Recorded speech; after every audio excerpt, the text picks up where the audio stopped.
Hey, Pastor. Hey, church leader. My name is Craig. I'm the Director of Marketing here at Injoy Stewardship. And today I'm joined with Whitney, who is our Director of Personal Finance. And we want to talk about a couple steps that you can take to launch a personal finance group study. So there's a lot of different things you can do. There's a lot of steps in that process, but we wanted to kind of hit the highlights of if you're a pastor, if you're a church leader, and you know right now, we know we need to do that. What are some things that we need to do right now maybe to get started? So Whitney, I guess let's start from the top. What would step one be if you're a pastor and you say, okay, we should do a personal finance group study sometime in the year? All right, what do we need to do first? So I think the first thing is you need to select the curriculum that you're going to be using. So what I am looking at is when I'm talking with pastors and church leaders, obviously we have our curriculum, I Was Broke, Now I'm Not, that talks about foundational financial teaching. Mm-hmm. And the way that we approach it is we're sitting and saying, here's what God's word says, and then here's the tools to equip people to walk that out. So as you're considering that for your church, then what you want to do is make sure that you're kind of looking around at the different curriculum. Maybe you've used the same curriculum for years and years, but you know the participation rate is way down. The attrition rate is way up where people are sitting in and not following through. You know, you've gotten in this cycle of just like a wash, rinse, repeat. Right. So I think the thing that I would recommend is first start and see what curriculum is out there. Check to see, like, what is your goal of that curriculum? Does it align with what you're teaching at your church? And do that. So, like, I always invite pastors when I'm talking with them about our curriculum to sit and say, hey, I want you to get to know how we teach God's word, because I know that you're called to be shepherds of your flock. And if we're going to be talking about what God's word says about money, I want you to feel comfortable about how we teach that. I want you to take a look at it.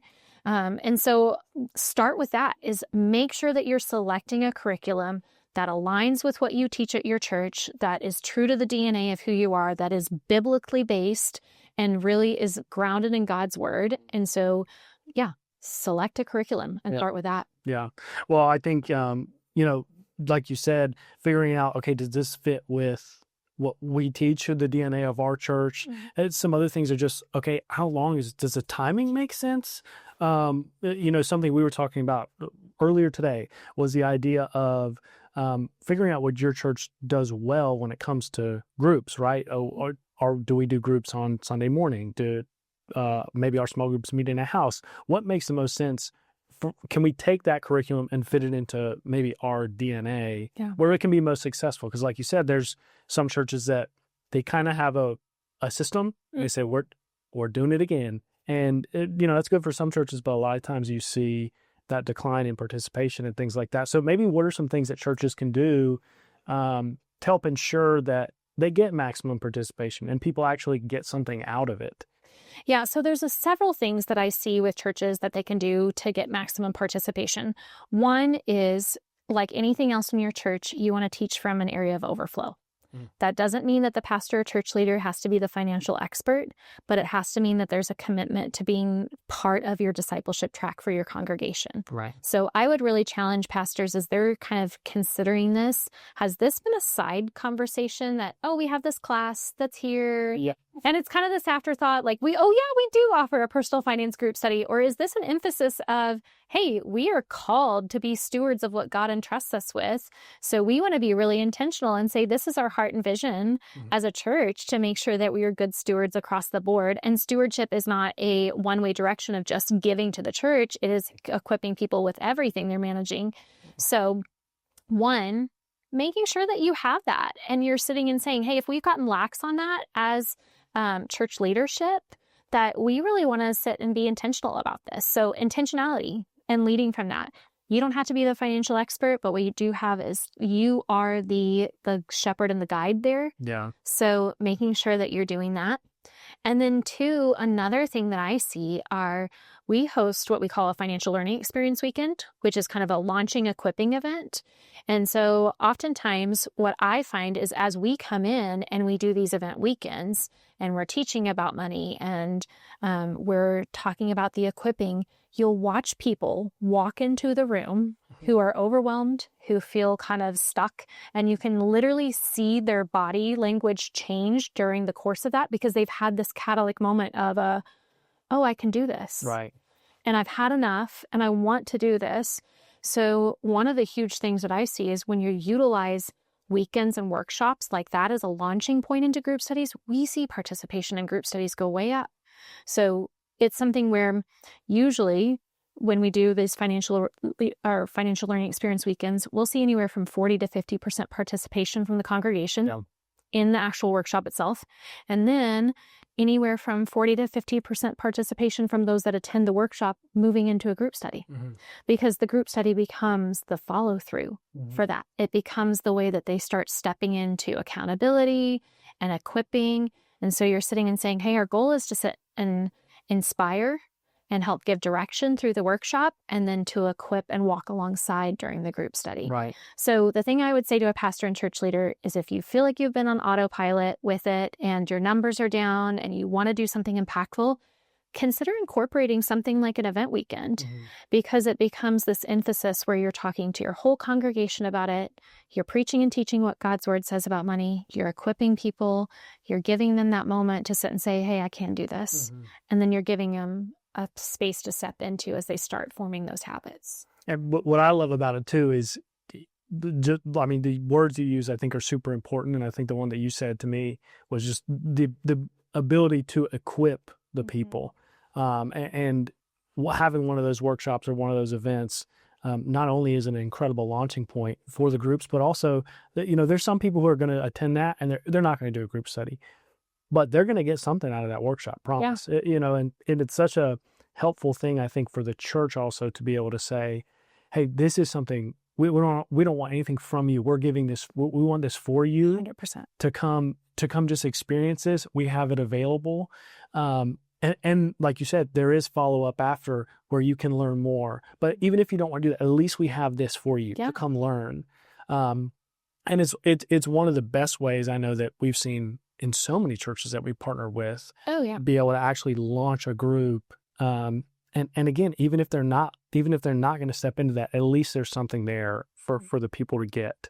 Well, and different people have different levels of need when it comes to financial education. Oh, yeah. So you're going to have some people who they're going to hear God's word on Sunday morning. It's going to convict them in a way where they're going to do something, and there's going to be some changes happening in their lives. And then giving them the option to step into this large-scale class or this large-scale equipping event, some of the people will hear things there that they're going to be able to take and implement on their own, or maybe their heart's just not ready to step into that there. But the thing I always think about and encourage pastors and church leaders with is you're called to be seed planters. We don't know what the state of the soil is at any time, but we still are called to plant seed. So sometimes the people that walk into the equipping event, you're going to be planting seed that, hey, it may not take root in this season, or it may take root and it may be choked out by some stuff going on in life, but you want to make sure that you're planting the seed. And then you're going to have those that you plant the seed and they are ready for harvest. So they're sitting and saying, yes, sign me up for the group. I know I need this. I want to walk into this, and sitting and saying, hey, ultimately the decisions of whether or not they're going to do this is going to be on them. But what we're going to do as a church and as leaders is give them the opportunities, create an environment where they feel welcome to do it. That's casting off shame, casting off that feeling of overwhelm, and encouraging them. So that way you're giving the invitation. Right. Yeah. Yeah. Well, so, okay, we have a pastor here who's decided, hey, we're going to do a personal finance group study. They pick a curriculum. They set let's call it a workshop launch date, right? And so what are maybe the things either before that or after that a pastor needs to be thinking about that maybe they're like, okay, checked it off the list. What are maybe the common pitfalls that churches fall into even after they have all these things set up? Yeah. So I think a big important thing is to look at the team that you're going to have as part of this. And when I talk about that, it's not just people that are on your staff. I understand that within ministry, you may have limitations of what your team can handle. And with that, when I say team too, that's also team partners. Part of our goal when I come in and I'm partnering with a church is to sit and say, hey, I already know that you have so many things that are competing for your attention. You just got done with Christmas service, and then you're going into this with launching small groups at the beginning of the year, and then it's Easter, and then it's, summer slump, and it's all these things. my goal is not to sit and just add 100 things to your list. It's sitting and saying, hey, we need to be wise with who we choose to partner with, because we want people that are going to give us the tools and resources versus give us a list of 1,000 things we have to do. So that would be one part of it. And then the other part, when you're talking about forming your team, is you can't champion something being at the core of who you are as a church. And if you really want to be a church centered around stewardship, then you can't do that alone. So you need to have a team of people. And whether that's people on your staff or whether it's lay leaders within your church, it's activating that team. So it's starting to do the shoulder tap of, hey, we want to make sure, we think you're someone who has the gift of giving and financial stewardship. And we'd really like to invite you into an opportunity to be someone who can mentor and do that within our congregation. Yeah. So would you be interested in helping us lead a group study and doing that? So you want to start doing that. So through that whole process, one of the things we break down too is sit and say, okay, here's the different types of team members that you could use as you launch this. So you start doing those invitations and forming your team. And start strategizing. What does that look like for our specific church based on what we have in terms of our volunteer network, et cetera. So, well, I think another interesting thing about that is, that makes it really hard to take a cookie cutter approach to how you would do a group, right? Because there's plenty of churches that are maybe multi-site and they have 1,000 people coming and all these things. And then there's several churches we partner with and work with who the pastor's bivocational and there's, 100 people coming and that's amazing.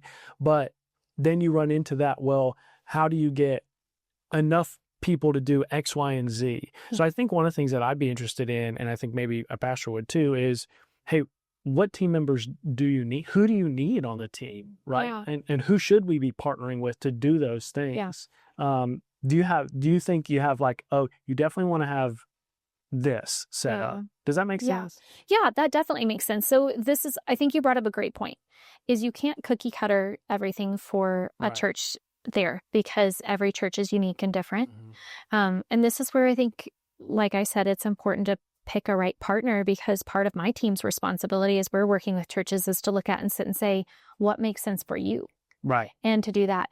But in general, there's things where it's, hey, you needed somebody who's going to be leading this in terms of the group study itself.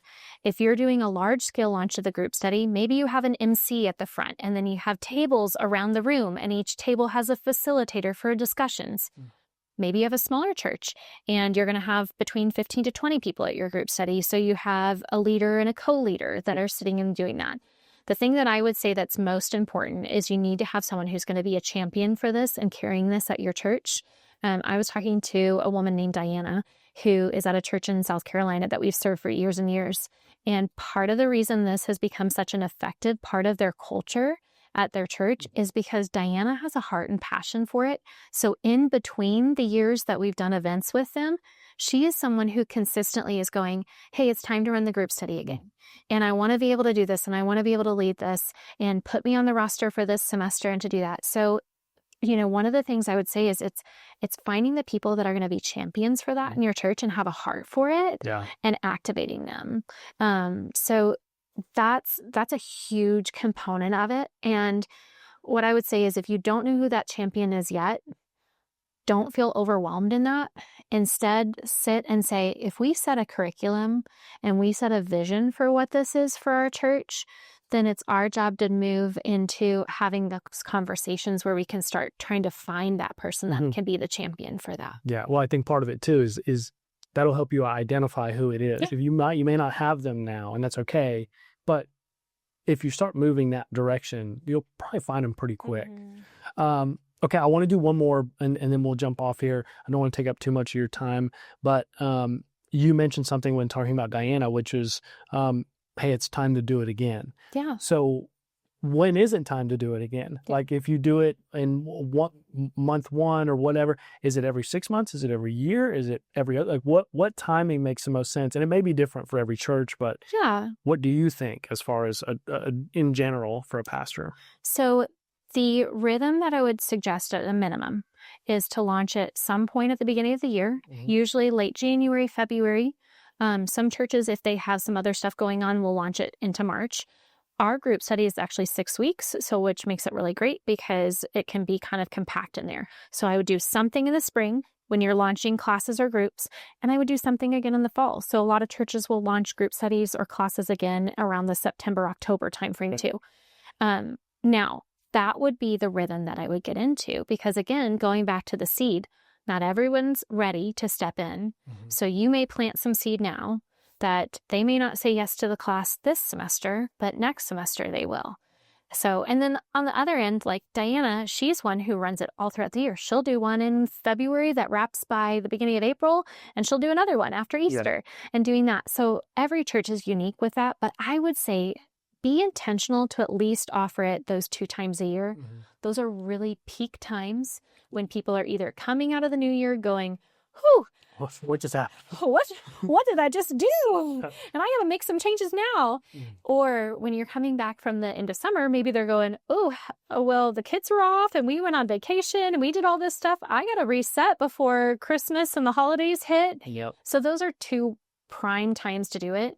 And when you get in the rhythm of it, you will have semesters that are not as largely attended as others, especially if you're doing like a large scale launch and then maybe the semester following. But what it allows you to do is to sit and say, hey, this is a part of our rhythm as a church of how we come in and meet people and just having that environment. So those are the 2 prime times that I would say, make sure that you're doing that. Yeah. Yeah. Okay. So beginning of the year, January, February, March is a great time. And then, like you mentioned, again, in the fall, September, October is another perfect time. So there's a lot of other steps, but the good news is we've helped a lot of churches take those steps. So that's exciting. So one really quick thing for pastors and church leaders watching this, we put together a document that has 10 steps that just kind of goes a little bit more into the detail and different ways, different things that you can do if you say that your church needs to launch a personal finance group study. I want you to have access to that so you can actually see it. And the other thing I mentioned is, talk to Whitney. She knows more than me about this. So if that's something where you'd want to schedule a call and say, hey, we're thinking about it. How does this work? Maybe your church has a unique situation. Whitney's the person to ask questions to. So you can schedule a call with her as well. So thanks so much, Whitney, for hanging out with us and helping serve these pastors. And we'll see you soon.